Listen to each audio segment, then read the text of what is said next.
Hello guys, आज के इस वीडियो में हम पढ़ेंगे एमएम का चैप्टर नंबर 1। ठीक है, तो हम इसके अंदर मोस्ट इम्पॉर्टेंट कॉन्सेप्ट करेंगे। मोस्ट इम्पॉर्टेंट टॉपिक्स कह लो आप या कॉन्सेप्ट कह लो। 4 से 5 टॉपिक कराऊंगी आपको मैं, जो कि आपको इस चैप्टर के अंदर करने ही करने हैं। तो जो आपका पहला टॉपिक है दैट इज़ योर डिफरेंस। थोड़ा सा आगे कर देती हूँ इसे। Difference between metal and non metal. ठीक है, दूसरा टॉपिक है आपका मैकेनिकल प्रॉपर्टीज़ का। ठीक है, तीसरा टॉपिक है आपको बायो मटेरियल्स का। ठीक है, और चौथा आपका टॉपिक है important that is your semiconductor का। ठीक है, तो कोई स्पेलिंग पे नहीं जाएगा, ऐसे आपको पता ही है इंजीनियर्स की स्पेलिंग कुछ खास होती नहीं है। तो हम इस 4 टॉपिक को करेंगे सबसे पहले। ठीक है, और उसके बाद हम देखेंगे आगे हमें कैसे क्या करना है।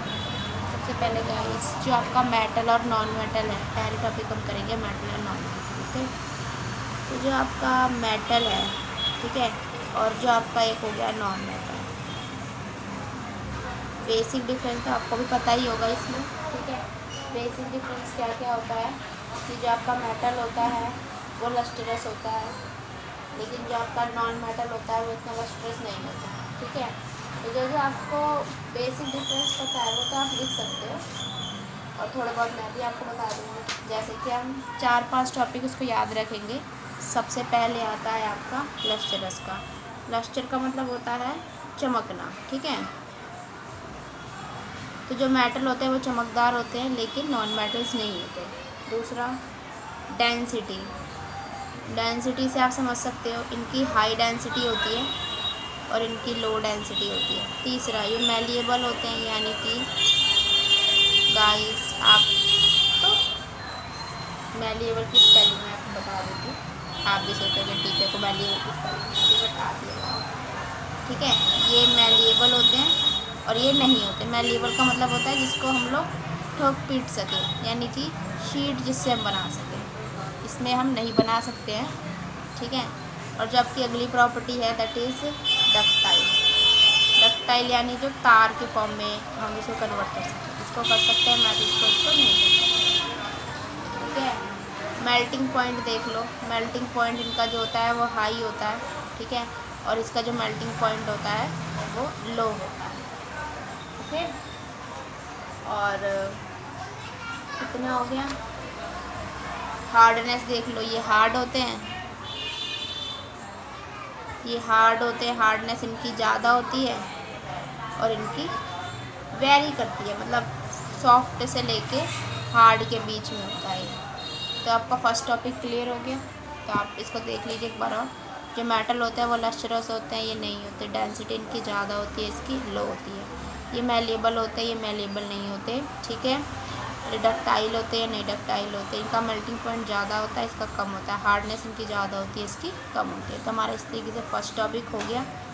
उसके बाद जो आपका पेपर में आ सकता है मैकेनिकल प्रॉपर्टीज़, तो हम इसके ऊपर टिक लगा रहे हैं। सबसे पहले मैकेनिकल प्रॉपर्टीज़ करेंगे। मैकेनिकल प्रॉपर्टीज़ में हमें किस किस चीज़ को देखना है, थोड़ा कैमरे का एंगल सही कर लेते हैं।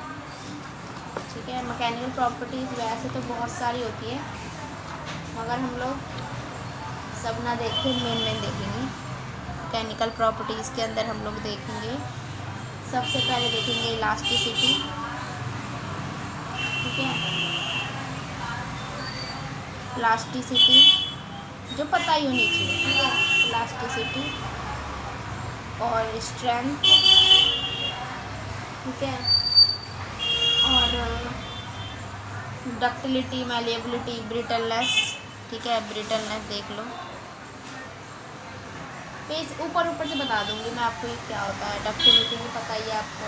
ठीक है, उसके बाद जो मेन चीज़ आता है दैट इज़ फटीग।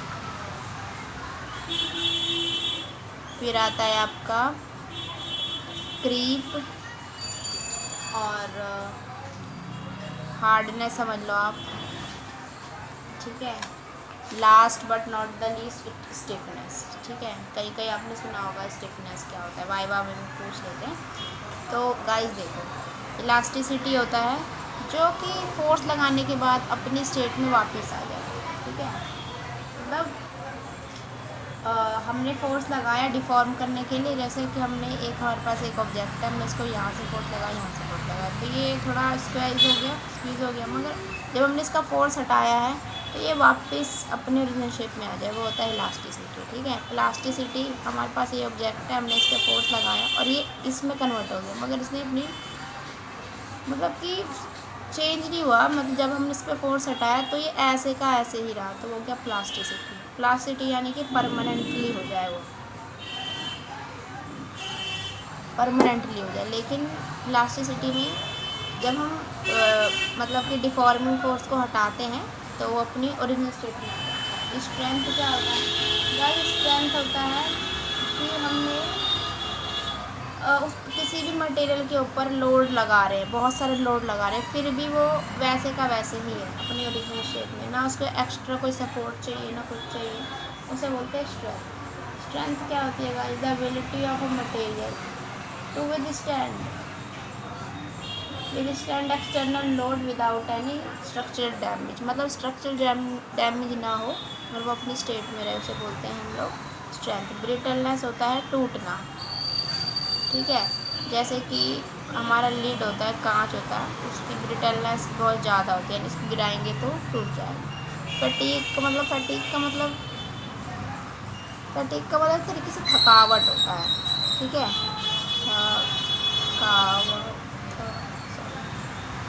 थकावट, ठीक है, थकावट होता है।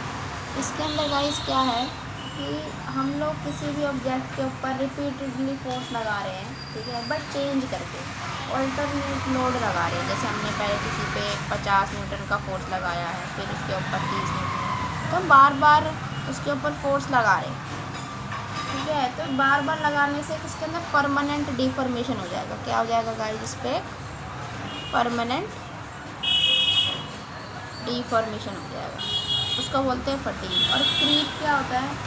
क्रीप होता है slow plastic deformation, slow plastic deformation, ठीक है। इसके अंदर क्या होता है गाइस कि जब हम मटेरियल पे प्रोलॉन्ग्ड लोडिंग करते हैं, यानी कि लगातार वजन डालते हैं, तो वो अपनी स्टेट को चेंज कर देता है, परमानेंट शेप में आ जाता है, तो उसको बोलते हैं हम लोग क्या बोलते हैं? क्रीप बोलते हैं, ठीक है। ये जो फटीग वाला कॉन्सेप्ट है, इसके अंदर जो हमारे ब्रिजेस और पुल्स होते हैं, ठीक है, जो हमारे ब्रिजेस और पुल्स होते हैं वो जो टूट जाते हैं एक समय के बाद, वो फटीग की वजह से होता है, क्योंकि कई साल तक उस पर गाड़ियाँ जो आती रहती जाती रहती, ऑल्टरनेट लोड पड़ता रहता है, ठीक है, और इससे परमानेंट डिफॉर्मेशन आ जाता है, यानी टूट जाती है। और क्रीप का मतलब ये स्लो प्लास्टिक डिफॉर्मेशन होता है, मतलब जैसे हमारे घर होते हैं, ठीक है, हमारे घर के जो छत होते हैं उनके ऊपर दूसरी बिल्डिंग, उस पर क्रैक्स आ जाते हैं, ठीक है, वो है आपका क्रीप वाला कॉन्सेप्ट। उसके अंदर आ जाता है आपका मतलब इंजीनियरिंग कंपोनेंट के अंदर भी बहुत ज़्यादा हाई टेम्परेचर पर क्रीप होता जाता है, हाई टेम्परेचर पर चेंज आता है उसके अंदर मटेरियल। हार्डनेस से पता है कोई चीज़ कितनी हार्ड है, मटेरियल हार्डनेस को हम डिफाइन कर सकते हैं। अगर आपको इसकी डेफिनेशन चाहिए ना, तो आप कहीं से भी डेफिनेशन समझ सकते हैं। You need to know the concept behind these words, इसलिए मैं आपको सिंपल लैंग्वेज में बता रही हूँ, ओके। तो जो आपका हार्डनेस होता है, हार्डनेस क्या होता है कि मतलब रेसिस्ट कर सके स्क्रैचिंग को, ठीक है। जैसे गाड़ी वगैरह है, आपका मिरर है, जैसे मिरर के ऊपर आप कितना भी स्क्रैच लगाओ, ऐसे कितना भी कर लो, उसके ऊपर कोई स्क्रैच नहीं पड़ेगा। जैसे कॉपी की बनी ये क्या, तो इस कॉपी की हार्डनेस ज़्यादा है, ठीक है। तो हार्डनेस समझ में आ गया, मतलब स्क्रैच से रेसिस्टेंस, ठीक है, रेसिस्ट स्क्रैचिंग।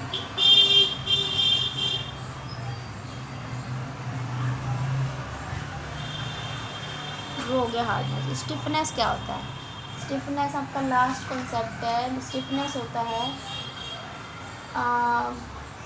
मतलब कि हम लोग लोड लगा रहे हैं मगर बॉडी अपनी शेप को चेंज नहीं कर सकती, ठीक है। तो हम इसको इस तरीके से समझ सकते हैं कि